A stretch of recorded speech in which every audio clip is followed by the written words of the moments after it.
expectations were high, right? The surprise team of the surprise team, that was supposed to be the year, right? Total collapse.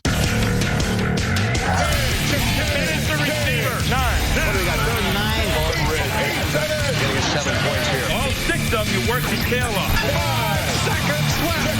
4, you dreaming? 3, number 3. 72, rushing 2 weeks. 4. You can call it a collapse. And that time, it all collapsed. But there's a much more common phrase. Get this on film. This is a list of teams that started way ahead of the pack. Started off 6-0. They still don't respect us at 4-0. We were 7-2. How are we 8-2? We are 9-2. And missed the playoffs entirely. You know what? You guys are joking. We're counting down the most glorious single-season collapses in NFL history. There's a lot of things that are involved in a collapse. Is it reality setting in? Yes. No. Is it luck that ran out? Oh, God. Stokely. Wow. Is it injury? MVP candidate Fred Jackson knocked out of the lineup. All of those things factor in. Our list begins in Texas, where even collapses are bigger. They were going to collapse, and I'm like, take your time. The number 10 collapse of all time. The 2008 Cowboys. It's my quarterback. That's number 10 on the list. That should be number 1 on the list. Anything involving the Dallas Cowboys and collapse is like Christmas for the rest of the nation. What's your favorite cartoon? Like Tom and Jerry. DuckTales. You remember DuckTales? Yeah, I do. I think they started to believe that they were the most talented team. We the best on 3. 1, 2, 3. We the best. They were sitting there at 8-4 with 4 games to go. Finish this deal off now. We're going to have to go back and finish it off. Everyone has a theory as to why such a talented team ended up on our list of greatest collapses. Oh, no, they don't belong on that list. The punter got hurt. For my money, he was as good a punter as there was in the NFL. Matt McBriar is hurt. Take that, Cowboys! Hey, just hold it now. Things are just too easy for them. They go out at night. They stay out in these clubs and stuff. They have girls. I blame Jessica Simpson for the Cowboys collapse, and I don't even know if they were together at that moment. No, they could maybe have not been together, but remember when she came to the stadium and wore like the pink jersey? I'm like, you're ruining football. You're ruining everything. They lost their final game at Texas Stadium. Texas Stadium, facility famous for the hole in the roof, but tonight there is a hole in the heart of nearly every Cowboy fan. Guys are just sprinting down the field, and all the Cowboys legends were there, and you could just see guys going, what did I just watch? We are so disappointed that we couldn't have put the icing on this cake tonight. I think what really solidifies this or puts this in the discussion of why it's a top 10 collapse is the loss at Philadelphia. Somebody got to go home today, and it ain't going to be the Cowboys. Everything was on the line, and they got beat 44-6. They just folded like an $8 suit in a rainstorm. I mean, it was terrible. He's hit and fumbled. It was awful. The Birds are burying the Cowboys. They didn't even show up. They didn't even get off the bus. It's embarrassing. Stop the fight. Somebody stop the fight. You see those guys go through December and just fail. We were glad when we had to play those guys because we knew that this team will collapse. The 2008 Cowboys went from 8-4 to 9-7 to become our number 10 collapse. I'm a fan of Wade Phillips, but at times you have to take control of your team. It was really obvious there was a schism in that locker room. The Terrell Owens side and the Tony Romo side. How much things have changed in a single season. You have T.O. crying about Tony Romo. It's my quarterback. They're calling themselves Batman and Robin. Well, somewhere the Penguin and Joker got involved because clearly these guys were at odds. Kiss my grits! From 2007 to 2011, the Giants won 2 Super Bowls, but when they weren't celebrating, they were collapsing. Like the 2008 Cowboys, the 2009 Giants also closed their stadium with a collapse. They started 5-0 and finished at 500. In their final 2 games, they were outscored 85-16. The season ends with disappointment, and they had everything in their hands. The following season, New York's playoff collapse was all but sealed when they blew a 21-point lead to Philadelphia with less than 8 minutes to play. I don't look at those collapses as bad because you got a Super Bowl trophy a couple years before. If that was the Jets, where do I sign? Can I sign for that now? the number 9 collapse of all time, the 2000 Jets. Top 10 trivia time. Who coached the 2000 Jets? Let me take a shot. Was it Parcells? Well, if I say Rich Kotite, would I be correct? It's not Don Shula. I know that much. Who coached that team? I think it was Pete Carroll. Who was it then? Oh, boy. I think it was the guy who played coach on the sitcom Coach. Craig T. Nelson? Yeah. That's who it was, Craig T. Nelson. Which they never should have let him coach that team. Guy was a fake coach on He a TV doesn't know show. anything, you know? Who was it? All right, I give up. Who was the coach? Yeah, was that Al Groh? What a mess. Oh, Al Groh. Al Groh. Jeez, that's right. Al Groh had a job? Who hired Al Groh? Really? I guess that was between Parcells and Herm Edwards. Kind of like a flip on the screen. Well, that was the year that Parcells stepped down, and they named Belichick the coach for an hour or so. I've decided to resign as the head coach of the New York Jets. And then he basically decided that he's going to New England. Longtime Parcells assistant Al Groh got the job, and his Jets got off to a fast start. 99, Vinny tore his Achilles first game. That season didn't work out, so 2000, everybody's healthy. We started great. We started really good. Corbett in the end zone, touchdown! We got a team trying to prove everybody wrong or trying to prove Bill Belichick wrong. With 1:55 to go in the game, the Jets have the lead! We came out of the gate strong and won some games, especially close at the end. Monday Night Miracle was obviously one of those games. Jumbo Elliott, an improbable comeback by the New York Jets. I think that took a lot out of us. And then, the wheels fell off. We just couldn't do anything right after that.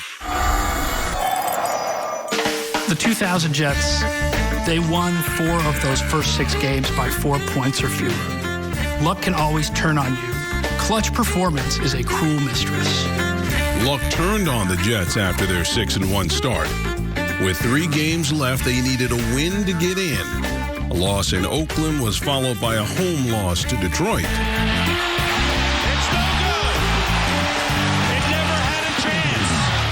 Then they go to play the Ravens in Baltimore. After 2 losses, the Jets can still get in with a win. I think we started off pretty good in that game. We put in a special no-huddle offense to go against that monster defense and had success.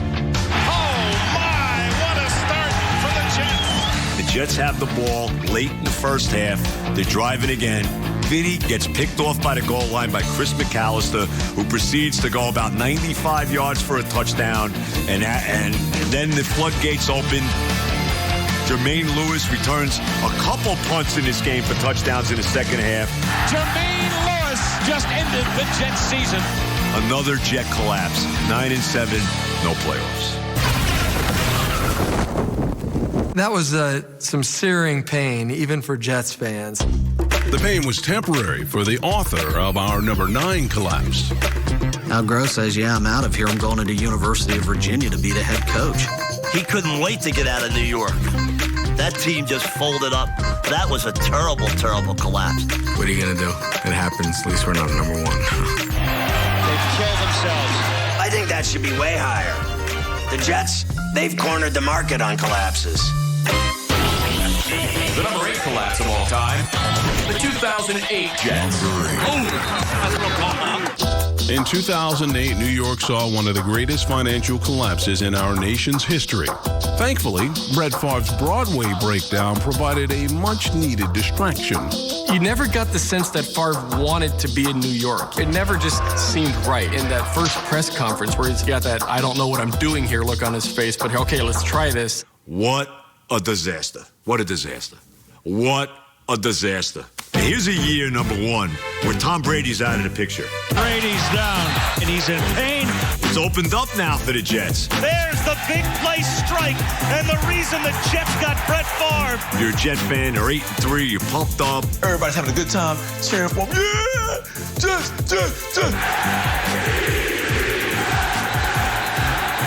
This team looked Super Bowl ready. They were clearly the class of the AFC. Brett Favre with his 6th touchdown pass. I felt at one time in that year we were pretty good. Because when we beat a good New England team up there. The Jets survive and win in Foxborough in overtime. And the Jets are in first place in the AFC East. They beat the Titans, who were 10-0 at the time. So they knocked them from the undefeated ranks. 10-1. 10-1.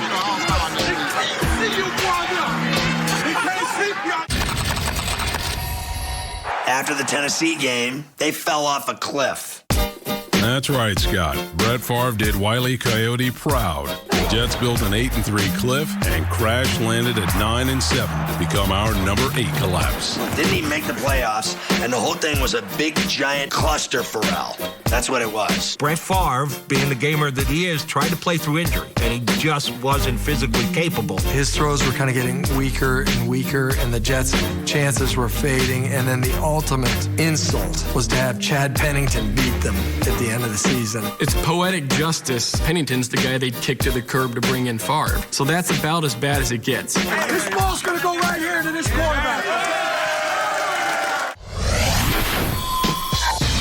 The thing that makes collapses memorable is what does it do to the team? Well, that one, Favre was a one-and-done player. Eric Mangini got fired. Take on the title of a genius. You go out there and you be a damn genius. Make it happen. Win this damn game. You don't collapse. Brett Favre should never came back, right? Should have sat down. Sit down. The last thing the planet needed was Brett Favre in the playoffs. So I think God intervened. And he's got other things to do, but in this case, he stepped in and said, we can't have this guy back in the playoffs in New York. We're never going to hear the end of it. Teams that move seem to have some bad juju. Well, 1995 started hot. The Browns were good early on. And then all of a sudden, the roof caved in. After Art Modell announced the Browns would be moving, playoff aspirations died with the fans.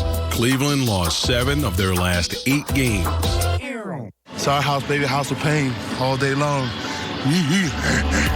The 1996 Oilers started 5-2 in their final season in Houston, but lost 6 of 9 to bid Texas farewell, including their last 5 home games.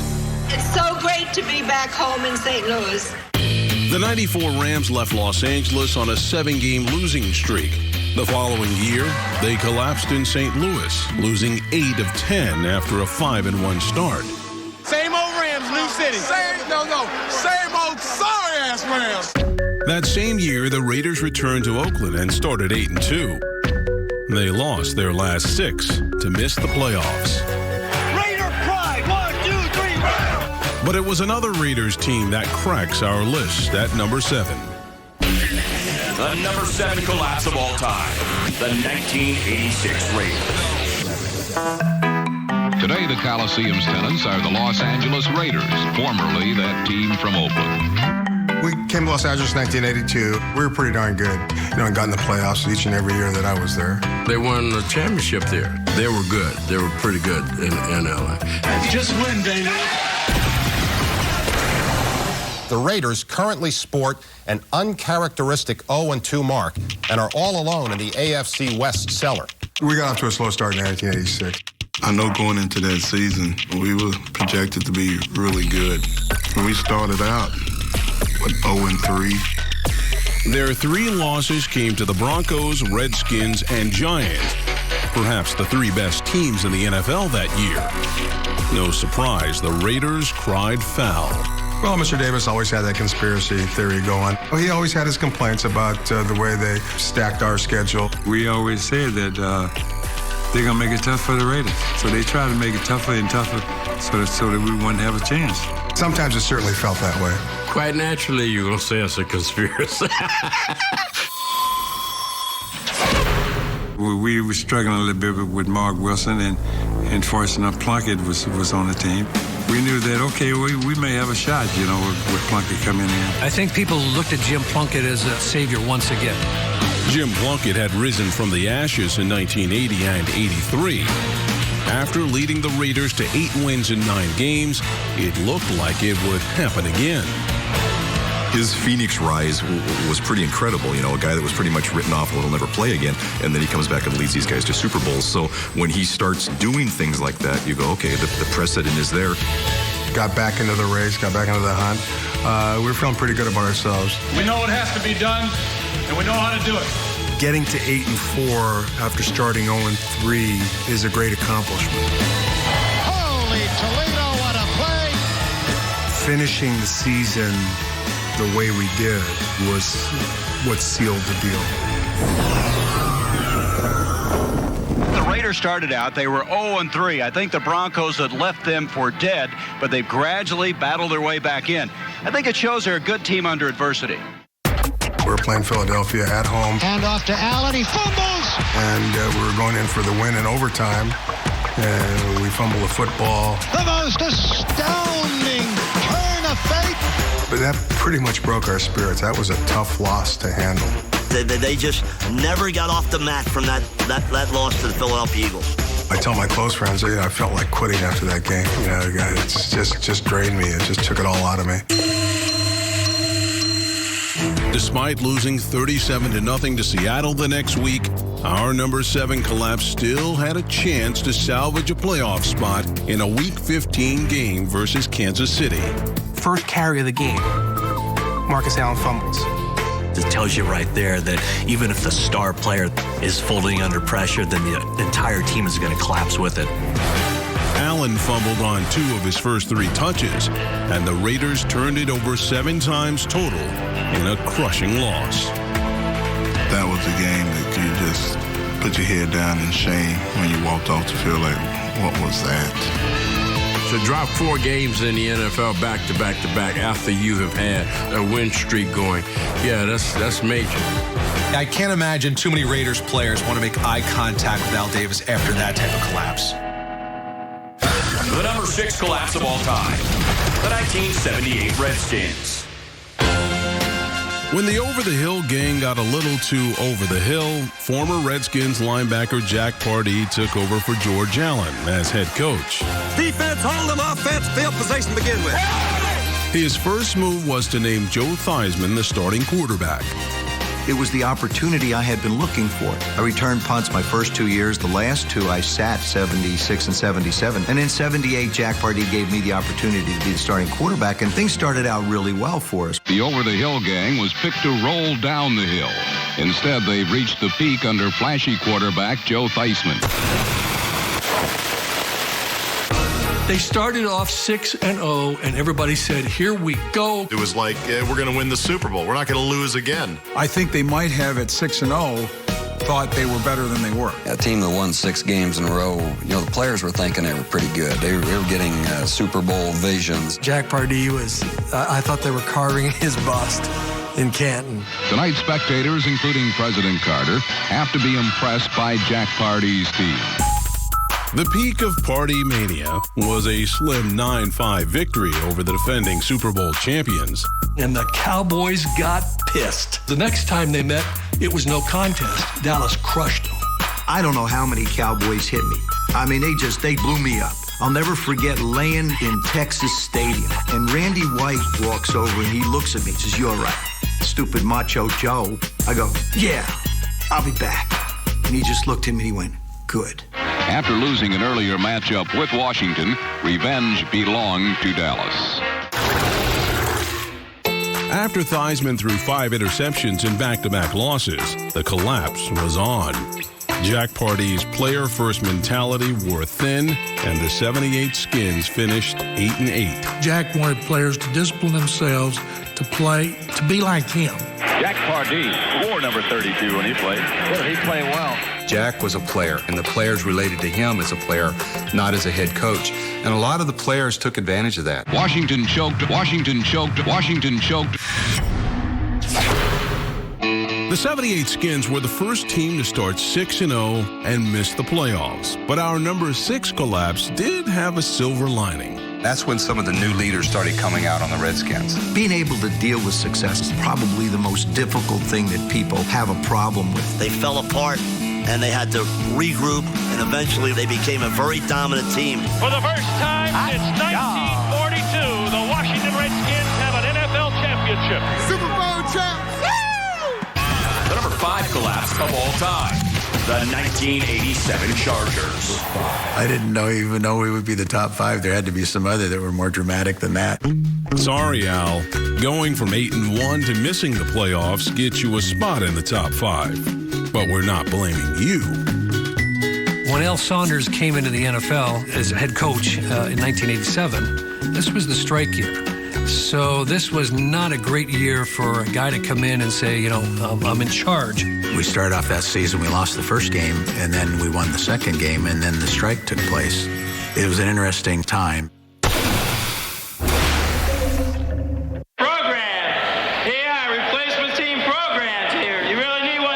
They won 3 replacement games, and they didn't just win those replacement games, but they won them by scores like 10-9 and 17-13. Who are these guys? The scab players playing scab games, and any records that they set, I'm sure they're proud of them. We didn't pay a whole lot of attention to what was going on. When you buy NFL football, you buy prime rib. You don't expect to be served hot dogs. We played some good football. We were the only team to win all 3 games and had the Chargers poised to make a run. When we ended up at a 4-1 point after the strike, we felt really good.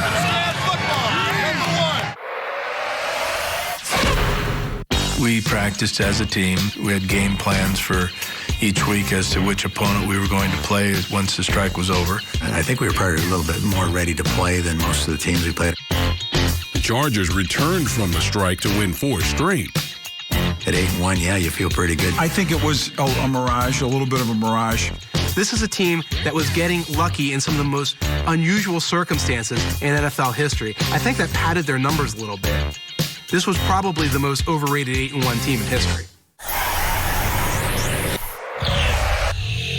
1987, Jack Murphy Stadium, San Diego, is hosting the Super Bowl. So we should have saw the collapse coming just from that. It's a total jinx. You never make the Super Bowl when you're actually hosting it. Super Bowl dreams were dashed by 6 straight losses to end the year. It also marked the end of a career for both Dan Fouts and Kellen Winslow. In a lot of ways, it sums up their careers. What a way to have it end, especially for 2 players that were that productive, that brought as much as they did to the game. You hate to see it end that way for them. You run out of the break. I'm running out the break. Tippy torn like a... You don't like it, man? Another damn tight end. They should have been in the postseason getting off to that great start. Very sad to see a team just totally coming unglued at the seams. If your scab team goes 3-0, the least the veterans can do is pick up where they left off. Maybe you should have let the vets on the side, let the replacement guys come back and finish the season. The number 4 collapse of all time. The 2003 Vikings. Oh, we're number 4? Yeah. The 03 team? Yeah. Oh, okay. Was another class going to be our dome?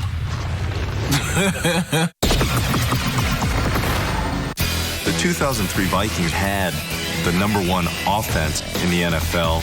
We had Randy Moss, man. We had Culpepper. We had an unbelievable offense. Another big play for the Vikings offense. Minnesota averaged 30 points a game on their way to a 6-0 start.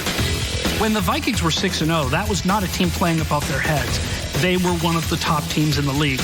But now look at it! Jamal Williams! Touchdown! You gotta be kidding me!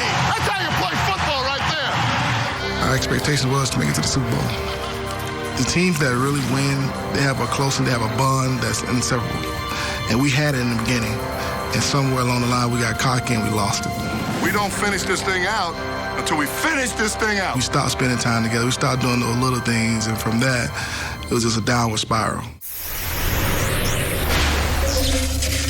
Whatever it takes, take this son of a... I think with all of these collapses, you have to look at the head coaches. Raise your hand if you're going to get better this week. Head coaches' jobs at this point sometimes have less to do with scheme and more to do with motivation. A lot of time, Coach Tice was getting the blame for it. We ain't moving the ball because you 5 are getting your asses kicked. Throw the up and block somebody. The practices were like hard, long, and it wore you out during the course of the year. Practice was hard in the game. You start seeing guys wearing down, getting beat down. Guys started getting hurt. And then one thing led to another from that point. It's just downhill. A 6'1" rookie robbed Randy Moss like a thief in the night. What do y'all want? We're trying to get to the playoffs. That's all I can tell you. Hit him right in the head, shake and bake. Let's go. Watch out, cameraman.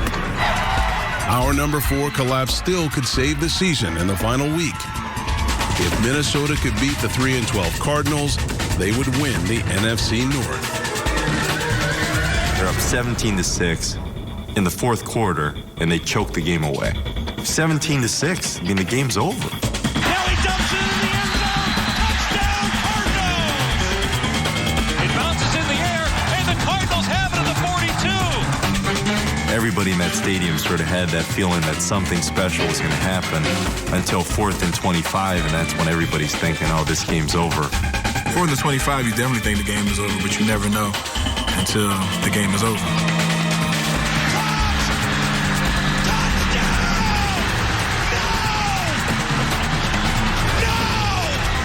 Viking fans will never forget the name Nate Poole. I believe it was caught by Nate Poole.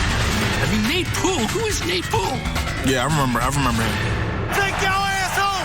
Don't come back here! We got an opportunity to win this game and possibly into the playoffs, and we come and lose to the Arizona Cardinals. Minnesota goes home. It was such an aggravating game because they were just so terrible. On the final play of the regular season for the Vikings, they lose 18-17. That catch got Green Bay into the postseason, and Nate Poole got a key to the city. The Packers invited Nate Poole to their first playoff game. He's about the only guy they don't have a street sign named after yet, but that might be coming. 6-0, and then losing to 4 teams that were 4-12. I mean, that just was an unforgettable collapse. You know what? I don't really want to talk about that. I'll talk about something else, but I don't want to talk about that. All right. What, I want to rehash we lost? I want to go back to that? Well, let me ask you this. So come up with something better, or else I'm walking out. Just because a team made the playoffs doesn't mean they can't get some love on our list of all-time collapses. 3 teams who won 15-1 folded in the playoffs. The 98 Vikings and the 2004 Steelers got to their conference championship games and collapsed. Gary Anderson has missed a field goal for the first time in 2 years. But the 2011 Packers couldn't even make it that far. They went one and done against the Giants. What a run for this Packers franchise coming to an end here tonight. Even though the Bills lost 4 straight Super Bowls, the ultimate playoff collapse came in the 2007 season when Bill Belichick's Patriots failed to complete the first 19-0 season in NFL history. We took it from their ass, 18-1. Even though that's not a multi-game collapse, it's the greatest collapse ever. I mean, they were 1 game away from a perfect season, and they lose the biggest game. But we're counting down the frontrunners that folded and missed the postseason entirely. The number 3 collapse of all time, the 2009 Broncos. Let's go! We too close! The guys who have come out of the Bill Belichick coaching tree have been terrible. Earlier in the countdown, former Belichick assistant Eric Mangini and the 08 Jets won a spot on our list of greatest collapses. Congrats, guys. It feels so good. It feels so good. It feels so good, man. The following season, the Broncos hired another hoodie disciple, Josh McDaniels, and got their very own collapse. I love the 09 Broncos being on that list because Josh McDaniels knew everything about everything. Get your ass blocked! Josh came in, he had just coached 2 years before that, Tom Brady to be the #1 offense in NFL history. Tom Brady, touchdown pass number 50, an NFL record. Tom Brady gets injured, he turns Matt Castle into a $60 million quarterback. In Denver, McDaniels transformed Kyle Orton into a 3,000-yard passer. It took a little work. You want me to just leave it? No, I want to slant the thing. Yeah, you can slide it. I want to slant You it. wanna go pick it up? Yes. Okay. No! The first one was the crazy play at the end to beat the Bengals. Going to be tipped and caught. Stokely! Wow! Are you kidding me? Oh, my goodness! That's your first win. So you get the football gods give you one. Broncos are going to be 4-0. Seeing them get off to that start, you kind of thought, man. These Broncos are for real. Josh McDaniels changed the whole culture here. We thought we're witnessing the birth of a legend here. He looked like the real deal. They beat the Patriots in Denver in overtime to go 5-0. When he ran around after he beat the Patriots like they just won the Super Bowl, I think everybody went, whoa, guy. Like, that's a little bit much. Like, I kept waiting for him to Hulk Hogan his shirt and just rip it off. Josh McDaniels is showing his emotion right now. McDaniels was so intent on beating Belichick and showing Belichick. I don't want anything else the rest of the year. They think that 6 weeks of dominant football ain't who it is. The fastest sinking ship I ever saw was the 2009 Broncos. Everything that worked early in the season, Kyle Orton's play, everything on defense falling together. They tackled him good. The enthusiasm and confidence that Josh McDaniels brought to town, it just evaporated. The Jamarcus Russell loss at home, he essentially knocked them out of the playoffs. Russell throws middle, caught, touchdown! To lose to Jamarcus Russell, or at least you go down in history, because I don't think anyone else has ever done that. They can't do that. They think we're going to downward spiral, and we don't know how to get up. At least Mangini's Jets finished with a winning record. After starting 6-0, the 2009 Broncos finished 8-8 to become our number 3 collapse. Josh McDaniels said they owned us before the game. Own who? It's not a coincidence you have Mangini on here, you have McDaniels on here. Excellent coaches, but they're still trying to find themselves because they're young. I don't know what we're doing here. It had certain earmarks of what happened to Belichick in Cleveland. Belichick was a young guy, got his first head coaching job probably a little bit too early, and the same thing happened with McDaniels. I really don't think you guys really buy into what I'm telling you. Late season stumbles were nothing new in Denver. The year before, they actually did the impossible. They made a division champion out of the 4-8 San Diego Chargers, who won their last 4 games. San Diego has bolted from the quicksand and stolen this division. And that cost Shanahan his job. He had just been fired. One thing that Mike Shanahan said is, I don't know who the next guy is going to be, but you'd be crazy to change this offense. The first thing that Josh McDaniels does is he gets rid of Jay Cutler. He had all the power in the building. He got rid of an entire offense, and then he drafted Tim Tebow. Won't hold that against him, will we? Tebow! A lot of people forget that this is the guy who picked Tebow in the first round. Touchdown, Denver is over! With the excitement that Tebow brought, yeah, you got to thank him for something. Call it plays in there. Heads is the call. Heads up. Collapses come when you least expect it.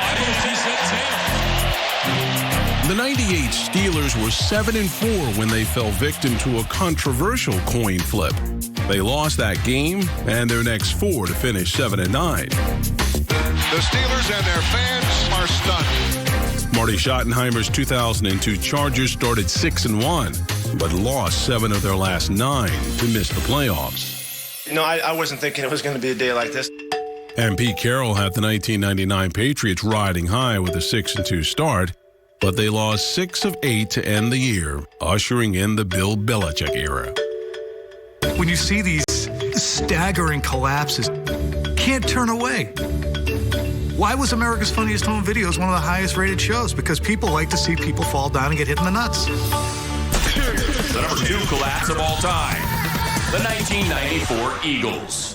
People forget just how good that team was. The 94 Eagles destroyed the Super Bowl champions. And the Eagles are humiliating the 49ers. 40-8. How does a team like that collapse in the second half of the season? There has to be something with the coaching. Talent doesn't explain it. The coach was Richie Kotite. All right, babe, let's do it, huh? After his team's hot start, he was looking for a little respect. Jeffrey Lurie is his first year owning the team, and he has a head coach who starts 7-2 and knows that he started 7-2 and is pining for new money, new contract. Now remember the nitwits in Philadelphia. You got to re-sign him. Give him a new contract. I didn't like Kotite a little bit, but I said at 7-2, God is at work here. Please give him the extension. And Lurie basically said, we're not going to talk any contracts for any coaches at that time. At that point, the coaches all knew that they were getting fired. And then all of a sudden, instead of being Vince Lombardi, Rich Kotite turns back into Rich Kotite. They had a bad game against the Browns, and then it just starts rolling and rolling. Finish what you start. Let's go. Randall was flirting with danger, and that time it all collapsed. Right side, right? Don't move the jacket. Don't even worry. Hey, listen, hang in there. With Philadelphia facing elimination, Kotite decided the time was right for a quarterback change. He benched Randall Cunningham for Bubby Brister, who threw a pick with the Eagles up by 7 late in the fourth quarter. The Giants then scored 10 points in the final 4 minutes. A season in which the Eagles were 7-2 is now in ashes. 2 words, Rich Kotite. That's why they collapsed. He was clear and away the coach that should be penciled in with the #1 collapse. It's got to be Kotite. I mean, how can it not be Kotite? That obviously didn't work out well. But I thought Rich got a bad rap. You know, we lost a lot of good players. You lose Reggie White to free agency. I mean, that's the heart and soul of the team. Let's go, D! Come on, Reggie! Richie's a good guy, but he just couldn't get through to his players. Let's bring it back and be smart now. Let's go! Hey, listen, you don't have a thin skin and get to this business. You can't. Kotite must have had pictures to get a head coaching job after that with the Jets. Had to have pictures. Hey! This is serious business! He was terrible. He shouldn't have been coaching. He should have been running a men's store in Jersey. Hey, come on, babe. What is Rich Kotite doing these days anyway? Is he like working at a car wash? Come on now. Suck it up now. Like if I pulled into a gas station right now and I saw Rich Kotite and he asked me for $1, I would not be surprised. Where's your boy Steve? Save him. He's probably up in the stand. Somebody's got some nerve. And now, the #1 collapse of all time, the 1993 Dolphins. What a year that was for Miami. I mean, a lot happened for the 93 Dolphins. Let me see. What can I say? Wasn't that the year that Dan Marino got hurt, though? There could be something critically wrong with Dan Marino. Marino got injured. Their season was over then. He is in pain. And you rate that the #1 collapse? Why would you rate that #1? When you had an all-time quarterback go down, I mean, it's not like, you know, the team was together and they just folded. This is the only team that has ever started 9-2 and did not reach the playoffs. When you lose it after 9-2, you've accomplished something. They deserve to be the #1 team on this list. It is impossible to imagine Miami without Dan Marino. Well, it won't work without him. I mean, he's the best in football. Now the backup has to step up. Scott Mitchell. Heck, he was on the team. I didn't even know his name. Direction after Mitchell. Steps up, throws deep over the middle. He's been hurting. Even without Marino, Miami kept winning. Well, if there's any coach that you think is going to be able to keep things under wraps, keep things under control, and steer the course, it's Don Shula. In Week 11, Shula reached a career pinnacle. Coach Shula being mobbed as he becomes the all-time winningest coach in the history of the National Football League, breaking the record of the immortal George Halas. Maybe once he got the record against the Eagles that day, maybe there was a natural letdown. Maybe Shula let down. At the end of the year, I want this record to be in a year that the team won the Super Bowl. Maybe getting past Halas was a mountaintop experience for him. He didn't look like he had any answers when the Dolphins started to unravel.